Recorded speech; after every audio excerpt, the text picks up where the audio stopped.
So this first video, I told you there's going to be two of them, the summary, developing the mindset. Let's check it out. So use this checklist. The first part is you got to ask yourself in every case, can I make a difference? If you can't make a difference, get out. Don't waste their time and don't waste your time. This isn't about trying to sell everybody. So get out. The question is, can I make a difference? Remember what we said about difference. It's about how you're going to create value, uncommon value, in ways your target in competition's not. So here's the checklist for can I make a difference? Do I know what the client is looking to achieve? You got to know what they're looking to achieve. In other words, what are their goals? The second thing you need to know is, does a compelling problem exist? If a problem doesn't exist, in other words, remember what we said about problems. They're actually roadblocks to what the client's looking to achieve. Well, it's not a roadblock unless you know what their goals are.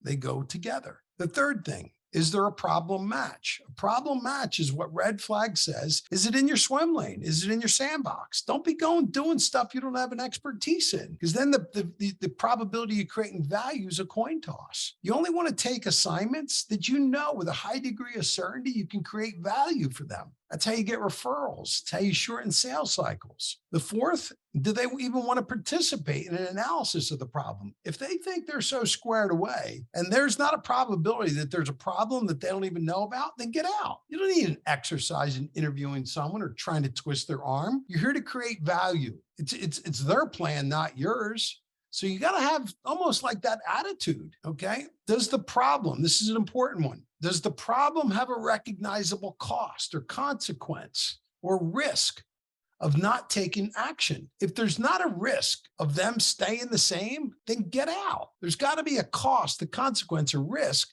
of them keeping doing what they're doing. Remember, we're here to navigate change. And if there's not a need for change, then get out. There's no opportunity to create value. All right, this last one under can I make a difference?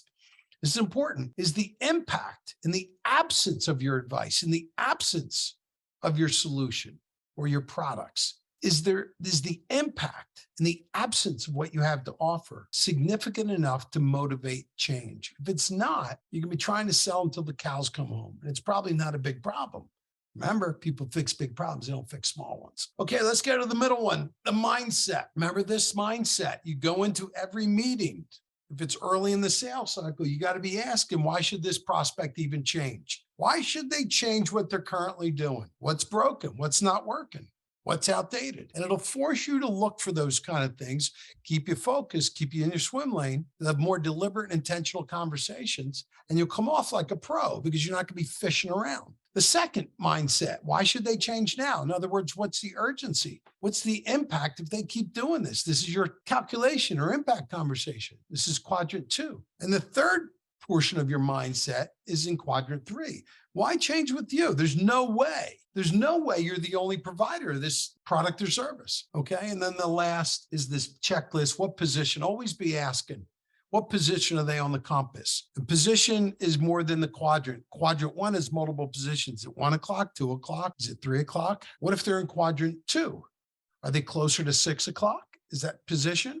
Or are they closer to 3 o'clock? Okay. And then the last one, what are the roadblocks getting in the way? So, that second one is a good one. What are they looking to achieve, avoid, or fix? Carry those in your pocket. That's even a great conversation. Listen, if we were to work together, one of the ways to think of the value that I could create for you is, what would you want me, if you hired me, what would you say, Chuck, I want you to help me achieve, avoid, or fix? What would those be? Think in terms of those 3 boxes. It's a great way to start that conversation, is to identify where you can create value. What is it, if we were going to work together, maybe you think in these 3 boxes, Chuck, what would it be that you would hire me to have you or help you achieve, avoid, or fix?